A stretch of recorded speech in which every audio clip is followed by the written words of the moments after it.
대선이 107일 앞으로 다가온 가운데 민주당 이재명 대선 후보가 선대위 쇄신 작업에 속도를 내고 있습니다. 국민의힘에서는 김종인 전 비상대책위원장의 합류가 미뤄지면서 선대위 구성이 하루 만에 삐걱대는 분위기입니다. 나이트 포커스 오늘은 최진봉 성공회대 교수, 장성철 대구가톨릭대 특임 교수 함께 관련 내용 자세히 짚어보도록 하겠습니다. 어서 오십시오. 안녕하세요. 안녕하세요. 네, 반갑습니다.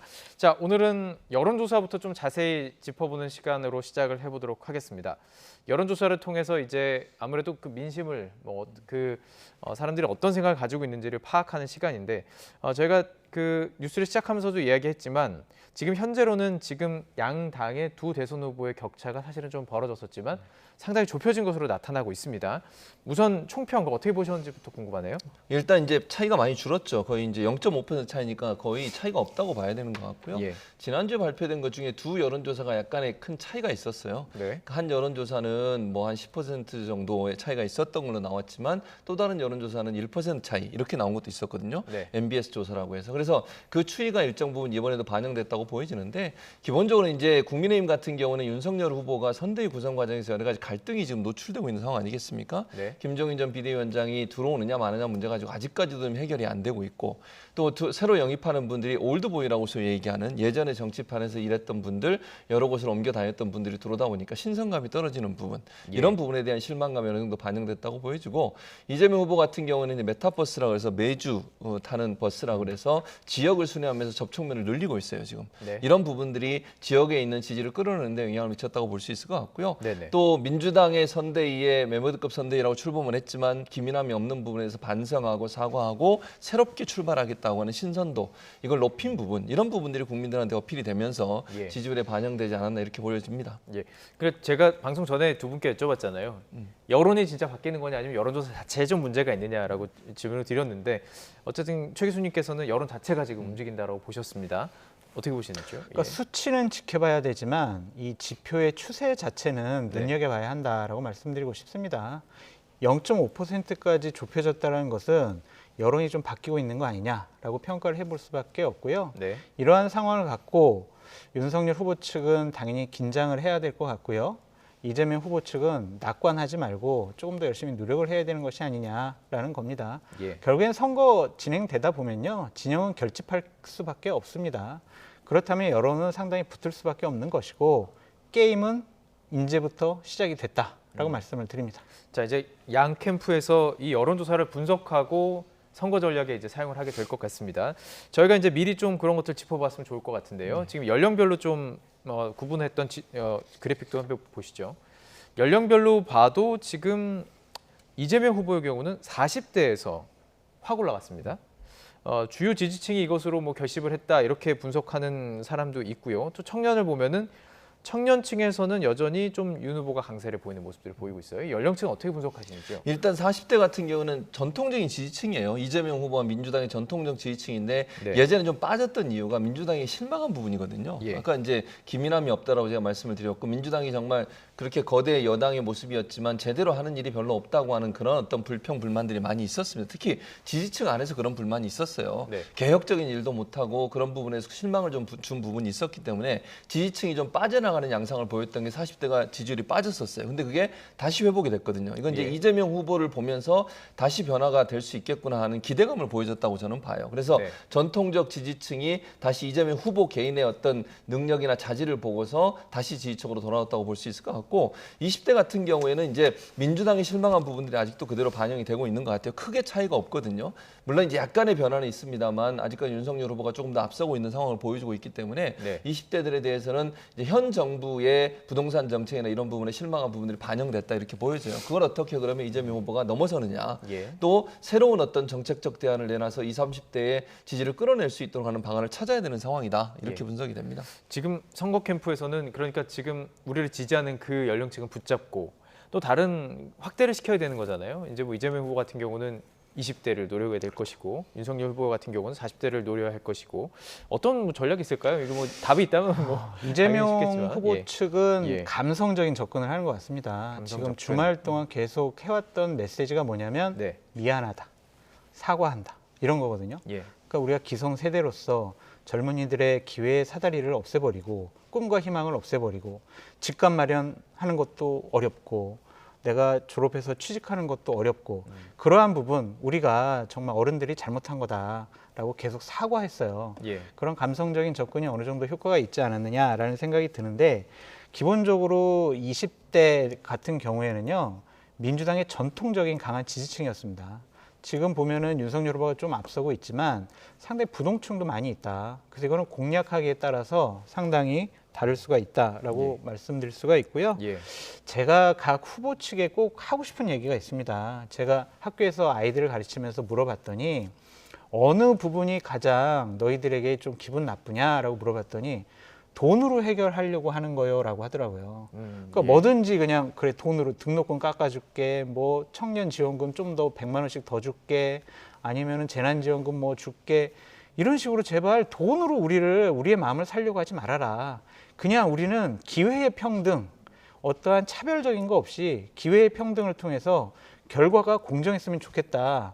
그러한 방향성, 지향성을 좀 우리 공정하고 정의롭게 해달라라는 목소리가 컸거든요. 예, 예. 그러니까 각 후보 측에서는 꼭 자꾸 돈을 나눠주려는 그런 공약으로 20대층을 공략하면 안 된다라고 예. 말씀드립니다. 그 장 교수님께서 사실 돈으로 해서 안 된다는 사실 두 후보를 다 지금 뭐 비판하시면서 뭐 앞으로 해나가야 될 점들 지적을 한 겁니다. 어떻게 들으셨는지요? 그러니까 일단 뭐 돈으로 모든 걸 해결하면 안 되는 거죠. 그거는 뭐 타당하지 않다고 저는 보고 젊은 층의 네. 입장에서는 사실 그 삶이 이런 표현을 팍팍하다는 표현을 쓰잖아요 우리가. 예. 그러니까 결혼하기도 힘들고 직업이 없으니까 네. 그런 상황이 되는 것이고요. 또 집을 살려고 했더니 집을 살 수 있는 상황도 안 되는 것이고 예. 집값은 계속 오르고 이런 부분에 대한 실망감이라고 생각해요. 그러니까 문재인 정부가 부동산 정책이 좀 실패를 하다 보니까 거기에 대해서 가장 피해를 많이 봤다고 느끼는 분들이 이제 젊은 층이에요. 본인들은 정말 사다리까지 없어지고 걷어차는 이런 일이 발생했다고 생각하는 부분이거든요. 예, 예. 그 부분을 저는 집중 공략해서 젊은 층이 어떻게 하면 결혼해서 집을 장만하고 행복한 삶을 살 수 있는 기반을 마련해 줄 거냐. 예. 근데 거기에는 지원은 분명히 필요해요. 근데 이게 이제 장 교수 말처럼 돈을 얼마 주고 안 주고의 문제가 아니라 네. 제 말은 그들이 젊은 층이 정말 우리 사회에 첫 발을 내디디면서 직업을 가지고 결혼해서 행복한 삶을 살 수 있는 기본적인 시스템 자체를 마련해 줘야 된다. 그런 차원에서 본다면 지원은 반드시 필요한 거예요. 예. 그게 뭐 경제적 지원이 됐든 네. 아니면 시스템적으로 그들이 좀 더 쉽게 돈을 빌려서 예. 집을 구매할 수 있도록 또 싼 가격에 집을 구매할 수 있는 방안들을 만들어 주는 것은 네. 경제적으로 당연히 지원이 필요한 부분이에요. 그러니까 뭐 돈 몇 푼 쥐어주는 이런 문제의 차원이 문제가 아니라 아주 근본적으로 시스템상의 젊은이들이 우리 사회에 첫 발을 내디디면서 정말 그냥 기본적인 행복한 삶을 누릴 수 있는 기반을 마련해 주는 게 필요하지 않겠나 그런 생각이 듭니다. 두 분 다 뭐 20대를 만나는 또 캠퍼스에서 만나시기 때문에 제가 일부러 이 질문을 드려봤습니다. 근데 꼭 20대뿐만이 아니라 그 말씀하시는 그 두 분의 이야기가 다 맞는 이야기고 가장 중요한 것은 정말 인격적으로 접근하는 거. 그럼요. 단지 그냥 돈이 필요한 사람으로 보는 것이 아니라 표 하나를 던진 사람이 아니라 정말 소중한 한 사람을 보는 것이 중요한 것 같습니다. 자, 잠깐 격가지로 빠졌었고요. 다시 좀 여론조사를 더 자세히 좀 분석을 해보도록 하겠습니다. 지역별로도 나타났어요. 지역별로 짧게 분석을 저희가 해보고 넘어가도록 하겠습니다. 지역별로도 뭐 큰 변화는 없지만 그래픽 보여주시죠. 지금 보시면 알겠지만 원래 지지층에서도 그대로 나오는 부분도 있지만 수도권이랑 약간 대전, 충남 같은 경우 좀 변화도 있어요. 어떻게 보셨습니까? 그러니까 기본적으로 부산, 울산, 경남에서 네. 지난주보다 이재명 후보는 올랐고요. 그래서 33.2%입니다. 하지만 윤석열 후보는 좀 하락을 했어요. 네. 48%. 그리고 대전, 세종, 충청 같은 경우도 이재명 후보는 상당한 폭으로 네. 20% 이상 상승을 했고 예.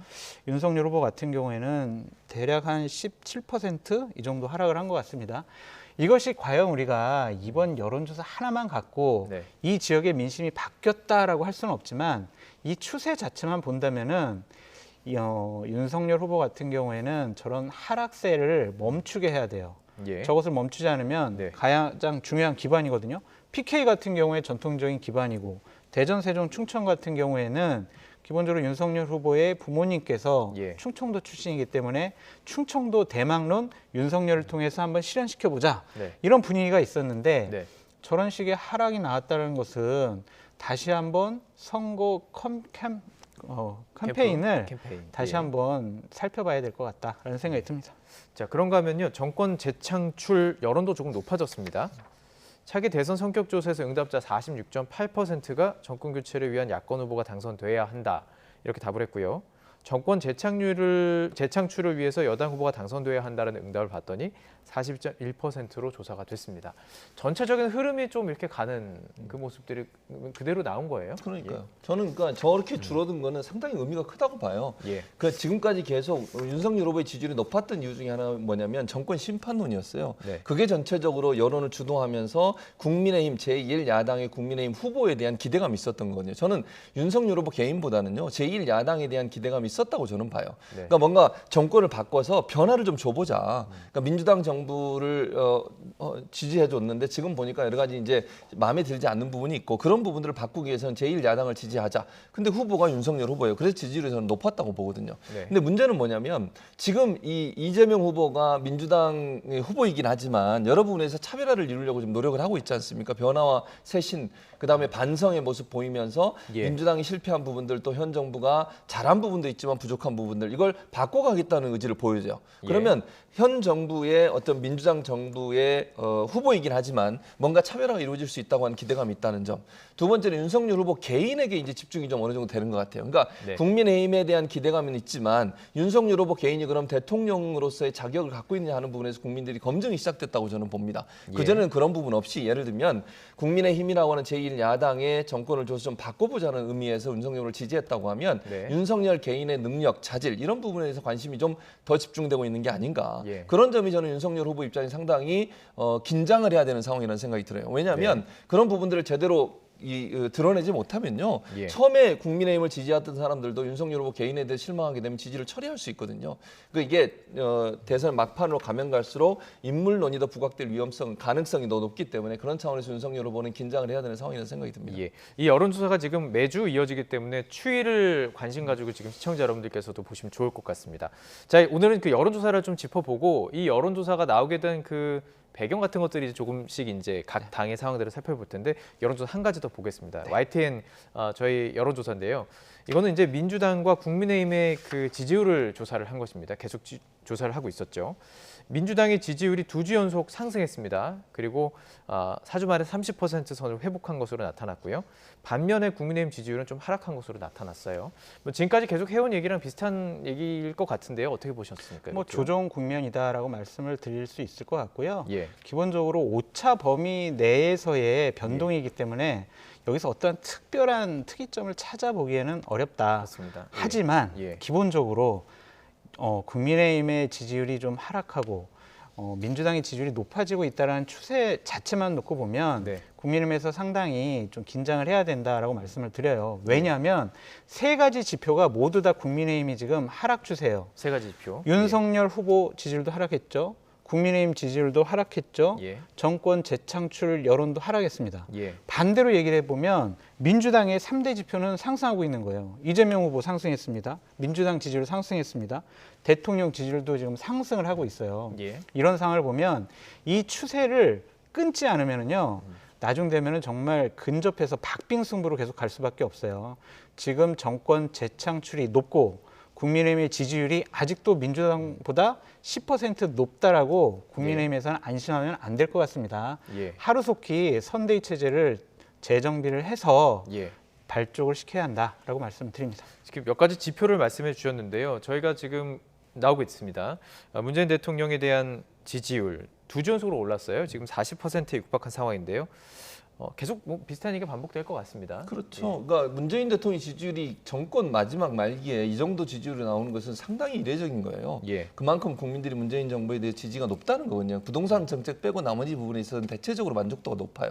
특히 코로나19 이후에 K-방역이라고 하는 그 정말 위대한 업적들을 내면서 전 세계에 가장 모범이 되고 표범이 되는 그런 이제 방역 성과를 냈지 않습니까? 그런 부분에 있어서 저는 문재인 대통령에 대한 지지율이 높다고 생각을 해요. 예. 이 부분도 결국은요. 대선 막판으로 가면 영향을 미칠 수밖에 없어요. 계속 이어진다고 보시면. 그럼 저는 그 정도 이어진다고 봐요. 이 정도 예, 추세에서 예. 떨어지더라도 1, 2% 안에서 왔다 갔다 하지 확 떨어질 가능성은 낮다. 저는 그렇게 보여지고요. 예. 그러니까 문재인 대통령 국정 수행은 어쨌든 어제도 뭐 나와서 말씀하셨습니다만 막판까지 최선을 다해서 코로나19 잘 방어하겠다 이런 얘기를 했고 부동산 정책도 가능한 한 다음 정부에 부담을 주지 않도록 최대한 정비를 하겠다 말씀을 하셨고 그런 모습이 결국 국민들한테 그렇게 나쁜 나쁘게 비춰지지 않는다는 거죠. 그러면 예. 결국 예. 지금의 이 추세가 계속 갈 가능성이 있기 때문에 이게 이제 국민의힘 왜냐하면 문재인 대통령의 지지율은 민주당의 지지율과 일정 부분 연동돼 있는 부분이 있어요. 네네. 물론 뭐 반대로 갈 경우도 전혀 없다고 볼 수는 없지만 그래서 견인할 수 있는 어떤 그 계기가 될 수 있기 때문에 예. 국민의힘이나 윤석열 후보 입장에서 이 부분도 주의 깊게 봐야 된다 이렇게 생각을 합니다. 최 교수님은 이제 계속 이어질 거라고 보셨는데 아마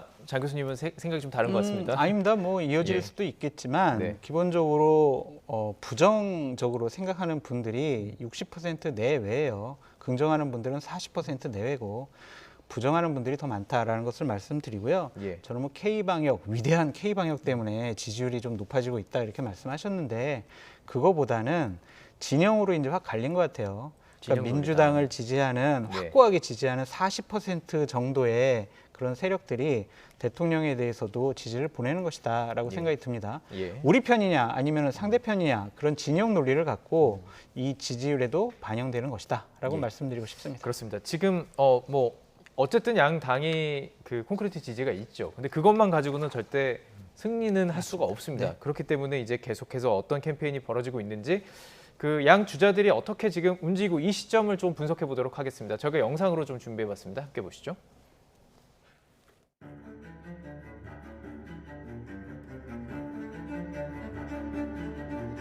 새로운 민주당 첫 1차라고 생각됩니다. 이재명이 민주당, 새로운 민주당을 시작하겠습니다.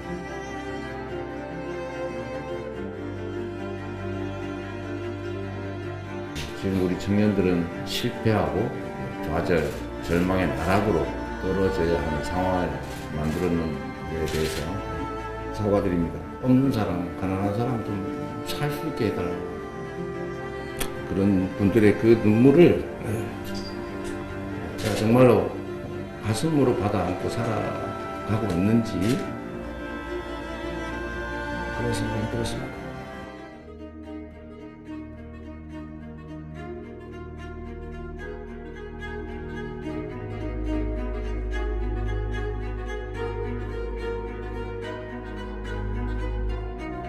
후보 직속으로 김한길 위원장님이 맡으실 새시대 준비위원회라는 것을 두고 이준석 대표님하고 김병준 전 우리 국민의힘 비대위원장 이 두 분을 상임 선대위원장으로 모시는 안을 최고회의에 올리겠습니다. 계속 말씀을 제가 올렸는데 조금 하루 이틀 좀 시간을 더 달라고 해서 그거는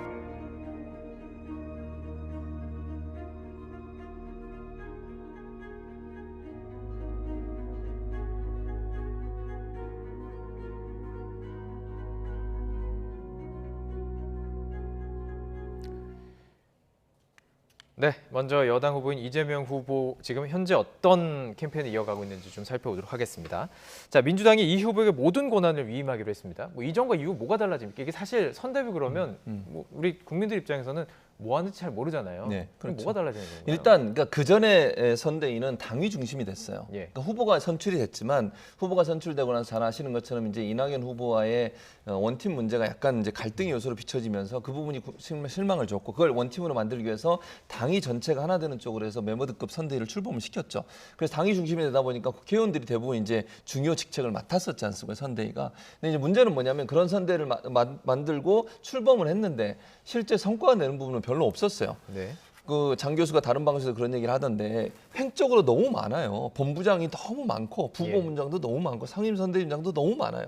그냥 컨트롤 타워가 없는 거예요, 결국. 네, 네. 이런 문제가 발생하다 보니까 기민성이 떨어져요. 그래서 이거를 이제 경험을 해보니까 이재명 후보 입장에 답답함이 느껴지는 거잖아요. 그래서 본인도 기민성을 얘기한 거 아니겠습니까? 그래서 저는 이건 바꿔야 돼요. 그러니까 보여주기 위해서 멤버드급 선대위 만들고 국회의원들이 주축이 돼서 당이 주축이 돼서 국회의원 모두를 다 선대위에 뭐 직책을 하나씩 맡기는 일은 필요함에도 불구하고 그게 실효성은 좀 떨어진 부분이 있죠. 그래서 너무 크니까 몸집이 너무 크면 움직이기가 둔해지잖아요. 네. 그래서 이거를 압축해서 좀 더 컨트롤 타워 역할을 할 수 있는 새로운 시스템을 만들자는 거예요. 그래서 외부 인사도 영입을 하고 네. 그리고 내부에서 이재명 후보와 손발을 잘 맞출 수 있는 뭐 이런 표현이 맞을지 모르겠지만 오랫동안 함께 일했던 분들 중에 금방 뜻을 이해하고 그 뜻을 실행할 수 있는 능력을 갖춘 사람들. 의사결정이 빨라지겠군요. 그렇죠. 예, 예. 그렇게 이제 슬림화 시키는 거죠. 근데 제가 볼 때 뭐 그렇다고 해서 뭐 그 국회의원들의 직책을 모두 다 없앤다 이건 아니에요. 그건 아니지만 실제 컨트롤 타워를 새로 만들어서 좀 더 조직 체계를 심플하게 만들고 컨트롤 타워가 심플하게 운영될 수 있도록 해서 기민성이 좀 더 빨라지게 만드는 거죠.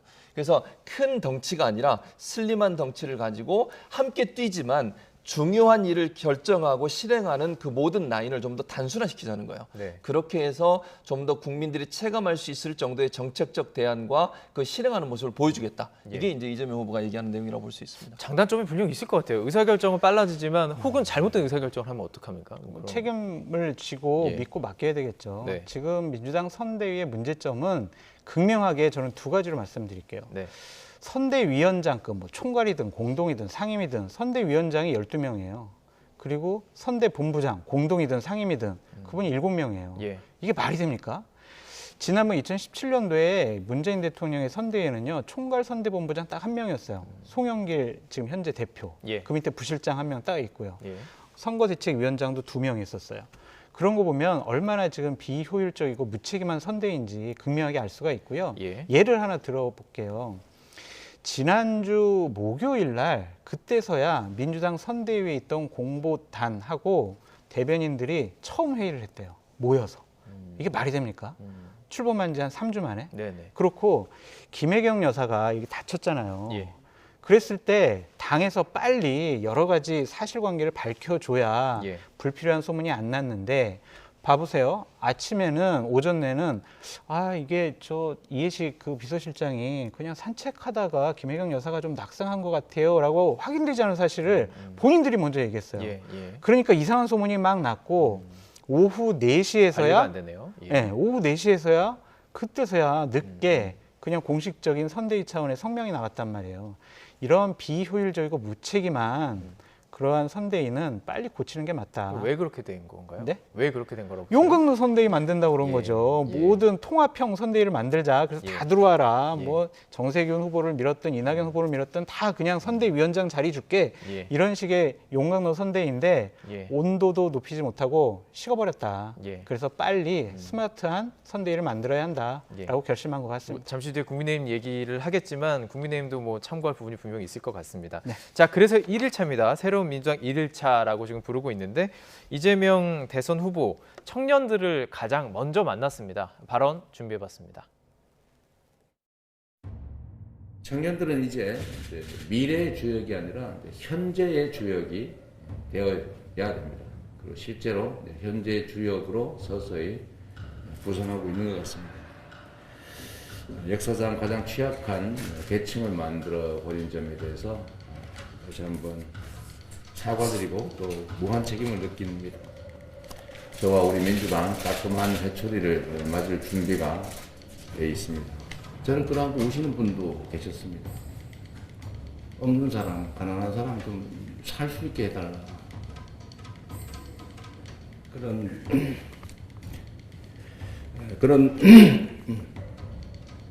그런 분들의 그 눈물을 제가 정말로 가슴으로 받아 안고 살아가고 있는지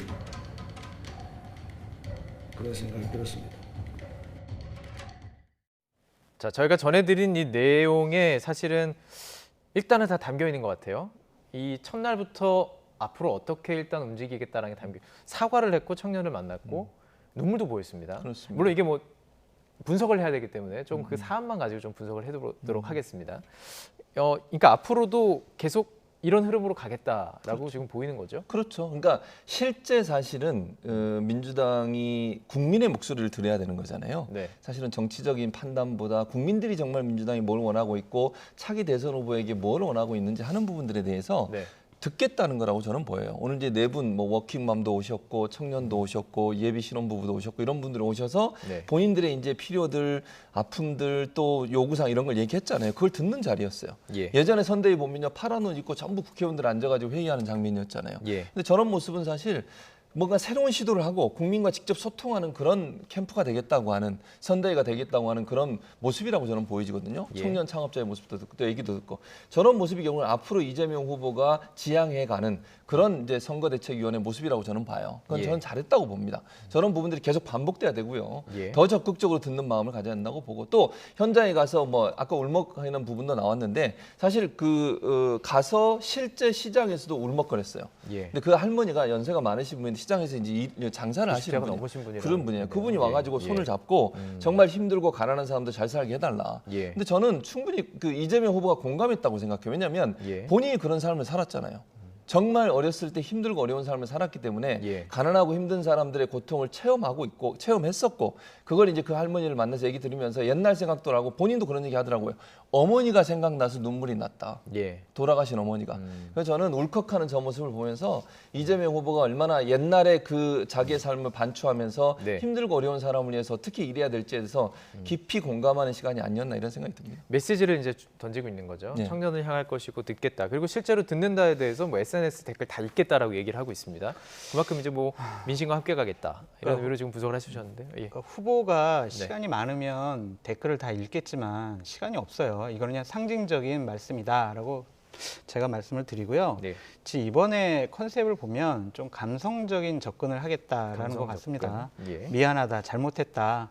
그래서 청년 세대들 우리가 좀 더 잘할게 이러한 메시지로 보여집니다.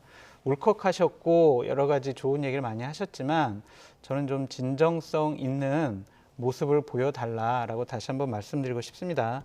오늘 저런 간담회 형식의 선대위는 처음 봤어요. 저거는 무슨 의미냐면 아직 내가 선대위를 어떻게 꾸려서 총괄선대위원장, 본부장들을 누구로 할지 결정을 못했다. 그런 차원 같습니다.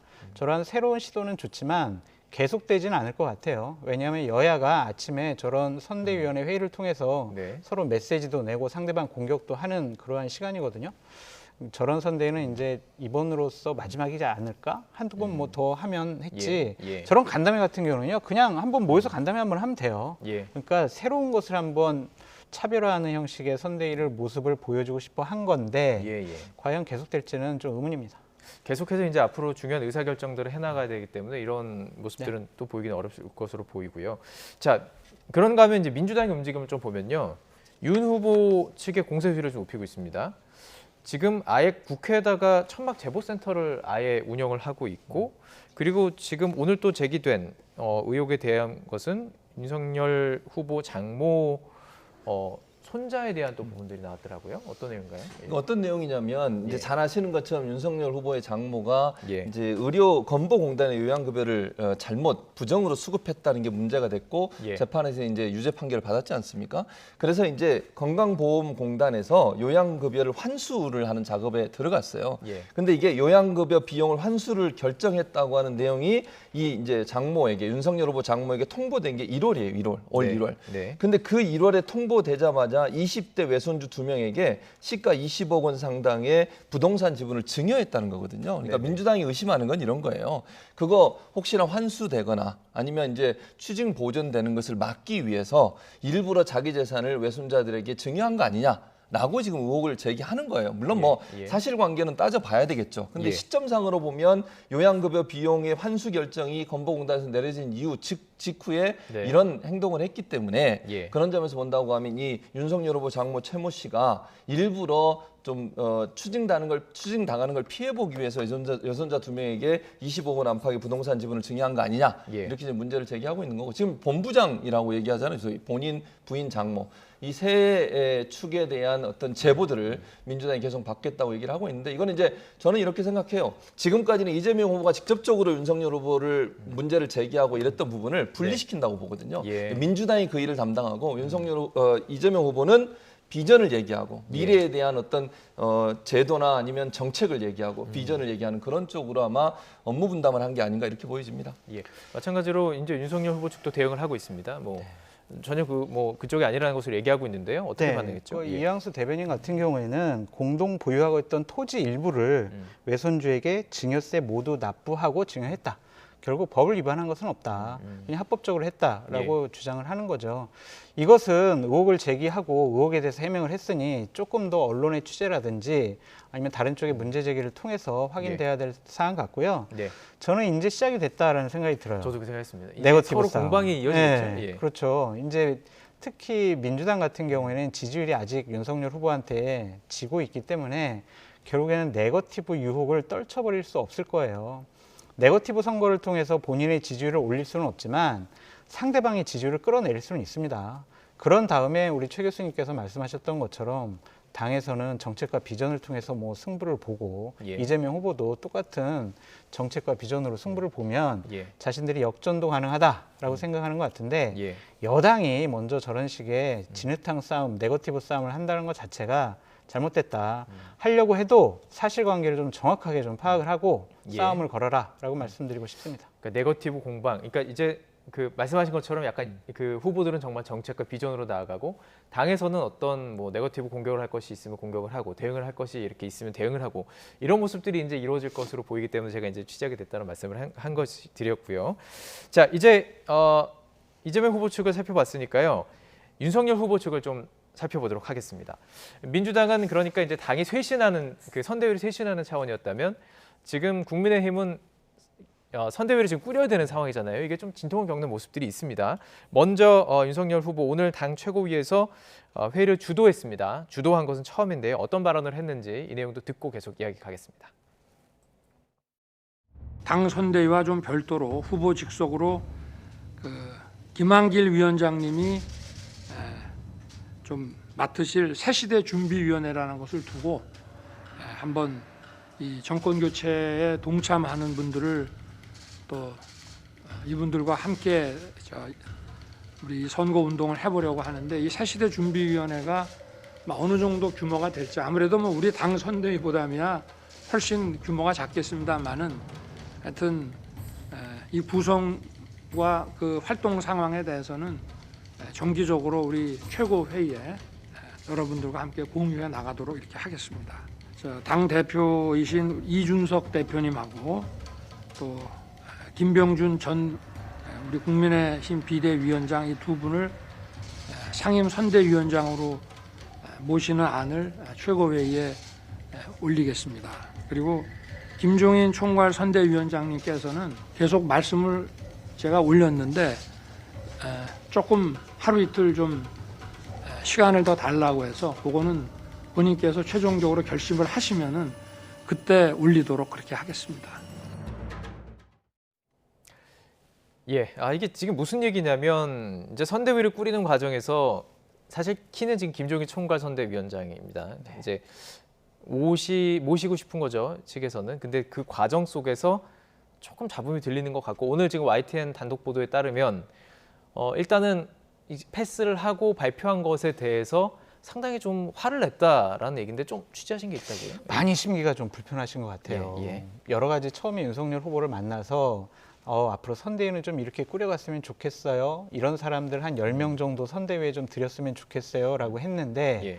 그것이 지금 하나도 반영이 안 되고 있는 부분에 대해서 심기가 많이 불편하다라고 말씀을 드리고요. 예. 기본적으로 김병준 전 위원장과 김한길 전 대표에 대해서는 어느 정도 용인을 한 것 같습니다. 네. 그 부분에 대해서도 윤석열 후보와 많은 측근들이 이제 설득을 해서 가능했던 거였던 것 같고요. 네네. 기본적으로 지금 가장 문제가 되는 분은 장제원 의원 같아요. 예. 그러니까 장제원 의원 같은 경우에 처음에 윤석열 캠프의 좌장 역할을 했을 때부터 김종인 위원장은 좀 말도 안 되는 일이 벌어지고 있어라는 인식을 갖고 있었는데 예. 이번에 윤석열 후보가 비서실장을 시키겠다라는 의지를 강력하게 표명하고 있지 않습니까?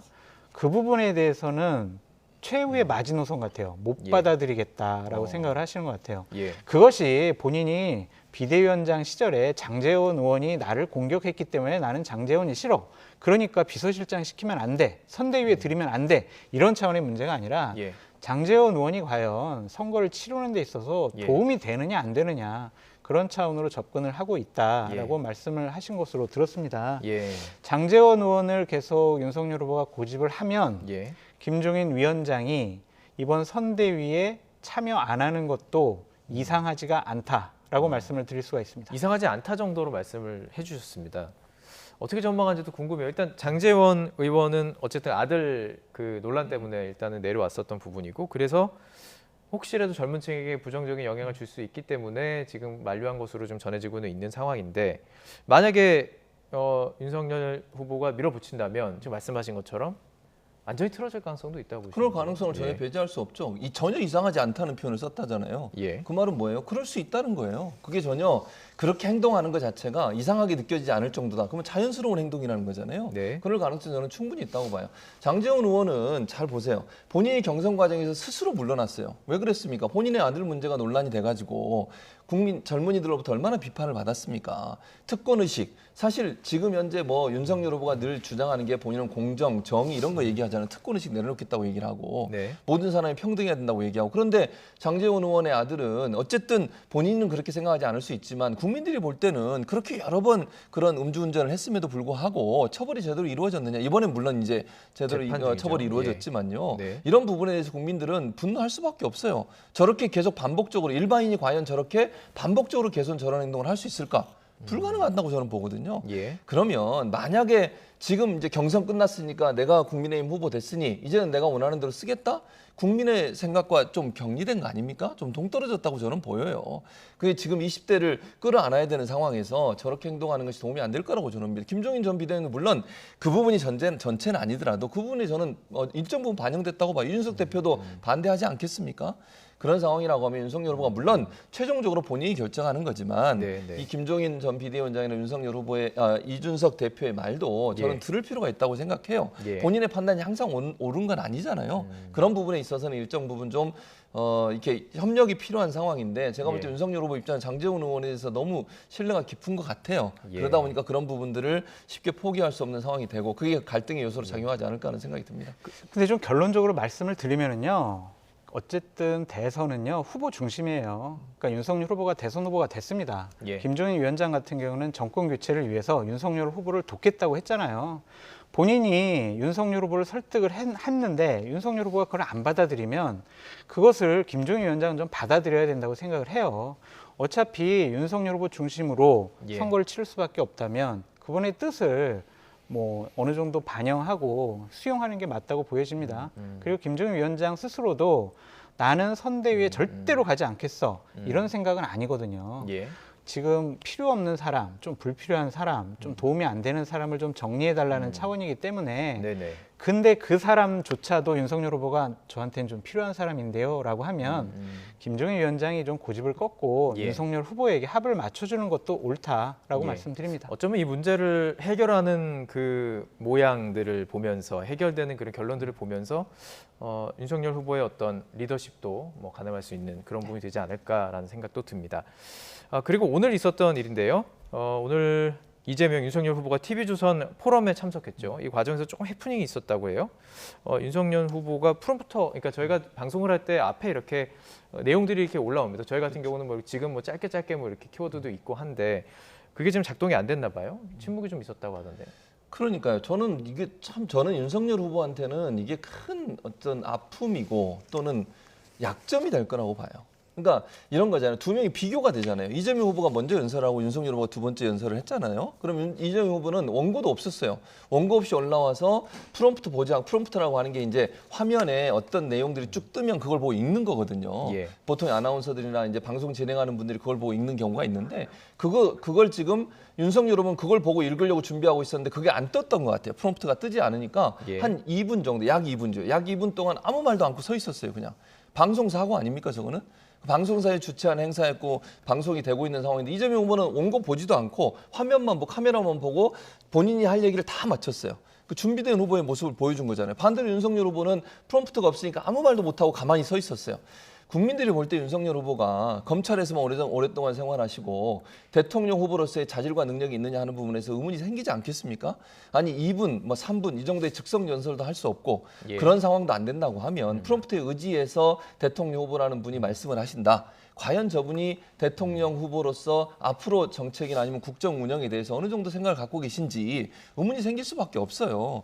저런 모습이 자꾸 노출되면 그렇지 않아도 윤석열 후보에 대해서 예. 자질 문제가 계속 논란이 되고 실업 문제가 논란이 되고 있지 않습니까? 예. 그런 상황에서 오늘 이 모습을 보여주니까 이거는 뭐 결정판이다 이렇게 생각할 수도 있을 것이고 준비를 더 해야 된다. 이런 분한테 과연 우리나라의 대통령으로서 권한을 맡길 수 있을까 이런 의문이 강하게 들 수 있는 예. 아주 안 좋은 상황이었다 이렇게 말씀드릴 수 물론 있습니다. 방송이 참 어렵죠. 그리고 이 프롬프터를 보고 읽는다는 것도 참 어렵고 이게 지금 언제 시작해야 되는지 모를 수도 있고 그런 상황이 최 교수님 있죠. 말씀하신 것 중에 사실관계를 좀 바로잡아야 될 거는 예. 2분 가까이가 아니라 1분 25초 정도였다라고 말씀을 드리겠습니다. 문재인 대통령께서는 A4 용지가 없으면은 뭐 정상회담도 못하는 거 아니냐 그런 비판을 야당에서 많이 했잖아요. 이러한 최진봉 교수님의 저런 비판에 대해서 국민의힘 측이나 윤석열 후보 잘 받아들여서 예. 준비를 좀 더 철저하게 했으면 좋겠다라는 생각이 듭니다. 자, 마지막으로 제3지대 얘기만 짧게 하고 마무리하도록 하겠습니다. 심상정 후보가 안철수 후보에게 조건 없는 만남을 제안했습니다. 어떤 얘기를 하려고 하는 걸까요? 아마 이제 제3지대를 좀 통합하겠다는 건데 저는 양측이 너무 달라요. 네. 다르다는 표현은 정책적 부분도 그렇고 정치적 지향점도 그렇고 네. 근데 그게 만나서 될까요? 화학적 결합이? 예. 저는 뭐 좀 불가능하다고 보고요. 예. 또 지금 현재 지지율만 보면 물론 지지율은 얼마든지 변동이 있을 거니까 그걸 예. 제가 단정적으로 얘기할 수 없지만 지금의 지지율만 보면 두 분이 연합한다 한들 크게 영향을 미칠 수 있는 요소는 아니기 때문에 네. 제3지대 통합이라든지 연합 이런 부분들은 현재 상황으로서는 크게 의미 있는 조치는 아니라 이런 생각이 드는데 심상정 후보 입장에서는 어쨌든 그래도 뭔가 세력화를 시켜서 좀 더 영향력을 확장을 시켜서 본인의 존재감이나 어떤 지지율을 끌어올리려는 의도라고 보여지는데 예. 제가 볼 때는 크게 두 양측의 조건 없는 만남이 특별한 성과를 내기는 한계가 있지 않겠나 이렇게 전망이 됩니다. 예, 알겠습니다. 오늘 여기까지 이야기 나눠가도록 하겠습니다. 나이트 포커스 오늘 최진봉 성공회대 교수, 장성철 대구 가톨릭대 특임 교수와 함께 이야기 나눠봤습니다. 고맙습니다.